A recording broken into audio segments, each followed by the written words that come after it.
নমস্কাৰ বন্ধুসকল, আপোনালোক সকলোকে মোৰ চেনেল চাহাব ডিকেজে ব্লগলৈ স্বাগতম জনাইছোঁ।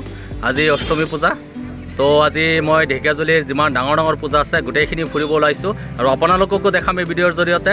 তো মোৰ লগত এয়া কামালদা আছে, তো কামালদা আৰু মই আজি ঘূৰিম গোটেই ঢেকীয়াজুলিত যিমান পূজা আছে গোটেইখিনি আপোনালোকক এই ব্লগৰ জৰিয়তে দেখাম আৰু আপোনালোকে ভিডিঅ'টো শেষলৈকে চাই থাকিব। ঘৰত বহিয়ে গোটেই ঢেকীয়াজুলি পূজা আপোনালোকে দেখিবলৈ পাব। এয়া হৈছে সংগশ্ৰী ক্লাবে উদযাপন কৰা দুৰ্গা পূজা। তো মই আহি পাই গ'লোঁ আমাৰ ঢেকীয়াজুলিৰ আটাইতকৈ পুৰণি দুৰ্গা পূজা উদযাপন হয়, য'ত সমবায় কলা মন্দিৰ। তো মই আহি পাই গ'লোঁ, এতিয়া ভিতৰত যাম, গৈ পেলাই গোটেইখিনি আপোনালোকক দেখাম। এয়া হৈছে আমাৰ ঢেকীয়াজুলিৰ কলা মন্দিৰ, যাক হৰি মন্দিৰ নামেৰেও জনাজাত। তো হৰি মন্দিৰ দুৰ্গা পূজা উদযাপন হৈ আছে। চ' মই আহিছোঁ, প্ৰথমত সোমাই আপোনালোকে দেখিবলৈ পাব এনেকুৱা চেল্ফি পইণ্ট আছে, য'ত আপোনালোকে চেল্ফি ল'ব পাৰিব। এয়া চাওক, দিনত বহুতো ভক্তপ্ৰাণ ৰাইজ আহিছে পূজা কৰিবলৈ। আৰু পেণ্ডেলটোত চাওক, আমাৰ থলুৱা যিবিলাক ডলা চালনী খোলা ইয়াৰে বনাইছে পেণ্ডেলটো। থলুৱা যিবিলাক বস্তু পোৱা যায় সেইবিলাকেৰে বনাইছে, অতি সুন্দৰকৈ বনাইছে, বহুতেই ভাল লাগিছে আহি পেলাই। তো আপোনালোকেও আহিব, আহিলে নিশ্চয় ভাল পাব। তো ভিতৰত চাওক কিমান মানুহেই মানুহ, পূজা চলি আছে ইতিমধ্যে, তো মানুহো বহুত। তো আহি পেলাই বহুত ভাল লাগিছে, ইয়াৰ ডেক'ৰেশ্যন বহুত ধুনীয়া আৰু ভিতৰত বিভিন্ন দোকানপাট বহিছে পূজা উপলক্ষে। তো ইয়াত আহিলে আপোনালোকে দোকানপাটো দেখিবলৈ পাব আৰু আপোনালোকৰ যিখিনি প্ৰয়োজনীয় বস্তু ইয়াৰ পৰা ক্ৰয় কৰিব পাৰিব। আৰু এয়াই হৈছে আমাৰ ঢেকীয়াজুলিৰ মেইন পূজা, যি কলা মন্দিৰ নামেৰেও জনাজাত আৰু যাক হৰি মন্দিৰ পূজা কমিটি নামেৰেও জনাজাত। চ' চাওক বিভিন্ন দোকানপাট বহিছে।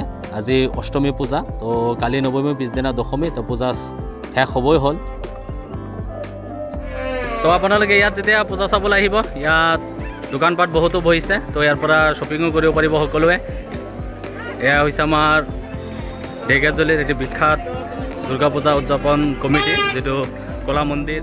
তো কলা মন্দিৰৰ পৰা ওলাই মই পোনে পোনে গৈ আছোঁ আমাৰ ঢেকীয়াজুলি শান্তিপাৰালৈ, য'ত শান্তিপাৰা যুৱ সমাজে এটি ব্যতিক্ৰমীভাৱে পূজা মণ্ডপ সাজি উলিয়াইছে, য'ত আমাৰ ভাৰতবৰ্ষৰ স্বাধীনতা আন্দোলনত শ্বহীদ হোৱা স্বাধীনতা সংগ্ৰামীসকলৰ বিভিন্ন প্ৰতিমূৰ্তি আৰু ফটো সম্বলিত এখন পূজা মণ্ডপ সাজি উলিয়াইছে, এটি ব্যতিক্ৰমী পূজা মণ্ডপ। তো মই আহি পেলাই চালোঁ, বহুতেই ভাল লাগিল।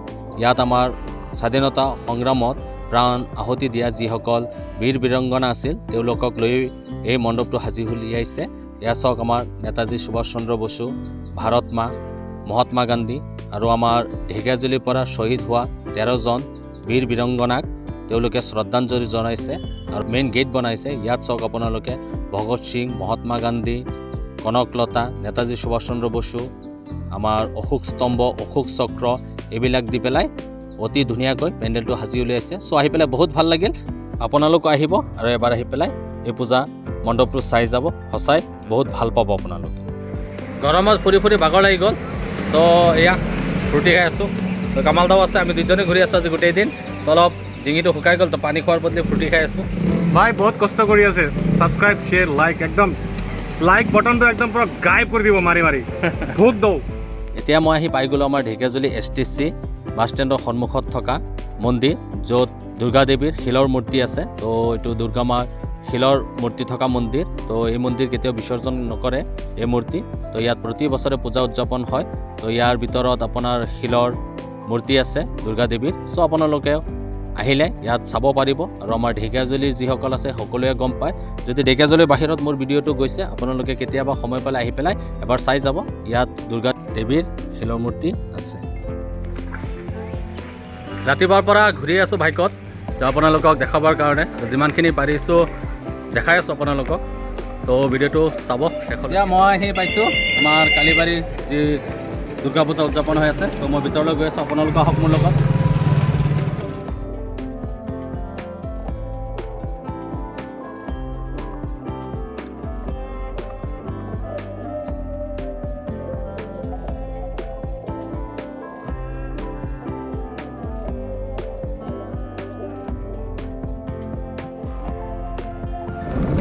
তো আমি কালিবাৰীৰ পৰা ওলাই গ'লোঁ এতিয়া। তো কালিবাৰীৰ পৰা ওলাই দুৰ্গাবাৰী গৈ আছোঁ। তো ঢেকীয়াজুলিত যিখিনি মেইন পূজা সেইখিনি দেখাই আছোঁ। তো গোটেইখিনি দেখুওৱা সম্ভৱ নহ'ব। তো ঢেকীয়াজুলিত প্ৰায় 70ৰ পৰা 80টা পূজা হয়, তো সৰু ডাঙৰ মিলাই পেলাই। কিন্তু ঢেকীয়াজুলিত যিখিনি মেইন পূজা সেইখিনিহে মই আজি আপোনালোকক দেখাই আছোঁ। চ' ভিডিঅ'টো শেষলৈকে চাই থাকিব, স্কিপ নকৰাকৈ চাব। আৰু মোৰ ভিডিঅ' চাই ভাল পালে মোৰ চেনেলটো subscribe like comment and share কৰিবলৈ নাপাহৰিব। তো মই আহি পাই গ'লোঁ দুৰ্গাবাৰী। তো ইয়াৰ গোটেইখিনি দেখাই আছোঁ আপোনালোকক। তো দুৰ্গাবাৰীত বহুত মানুহ দেখিবলৈ পাইছোঁ আৰু আপোনালোককো দেখাম। এয়া হৈছে দুৰ্গাবাৰী মন্দিৰ, য'ত দুৰ্গা পূজা উদযাপন হৈ আছে।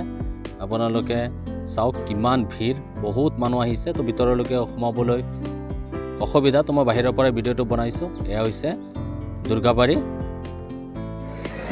ৱৰ্ল্ড কাপ খেলা চলি আছে যিহেতু ৱৰ্ল্ড কাপৰ আৰ্শী তেওঁলোকে এটা ডেমনষ্ট্ৰেশ্যন বনাইছে, অতি সুন্দৰকৈ বনাইছে, বহুত ভাল লাগিছে চাই পেলাই। তো আপোনালোকে ইয়াত আহিলে এইখিনি দেখিবলৈ পাব।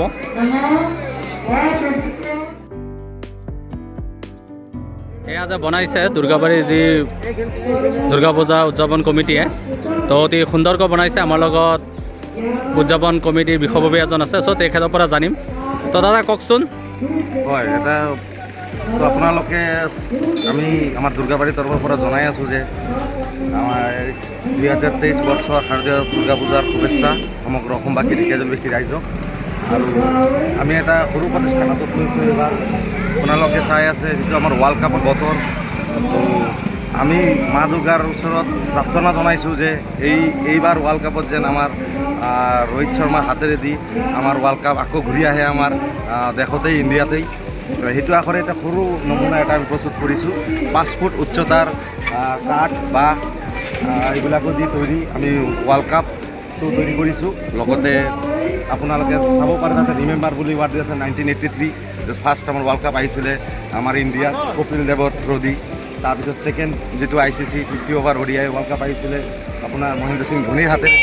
তো আমি আশা ৰাখিছোঁ এই 2023 ৱৰ্ল্ড কাপতো আমাৰ ৰোহিত শৰ্মাৰ হাতেৰে দি আমাৰ ইণ্ডিয়াৰ নাম যাতে আৰু উজ্জ্বল হয়, তৃতীয়বাৰৰ কাৰণে যাতে আমি ODI ৱৰ্ল্ড কাপ জিকিব সক্ষম হওঁ।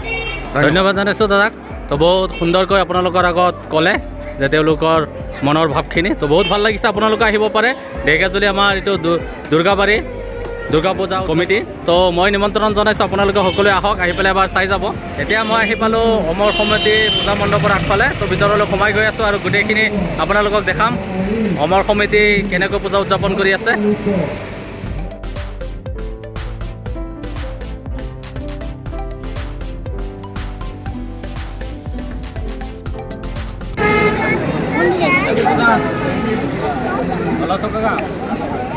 বলবা মহাষ্টমী শুভেচ্ছা জানাই দিওঁ। শুভেচ্ছা জানালাম।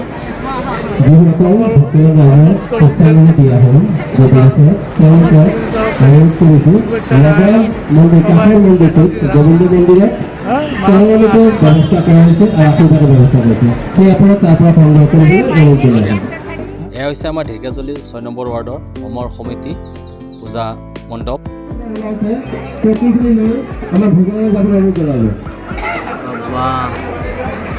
অজস্ৰ ভিৰ,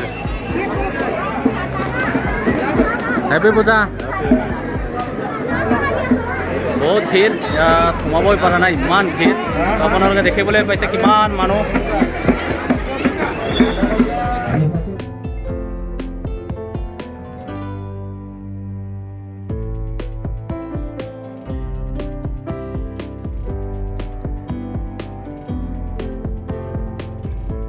লগৰ এজনক পালোঁ, বহুত দিন পিছত লগ পাইছোঁ।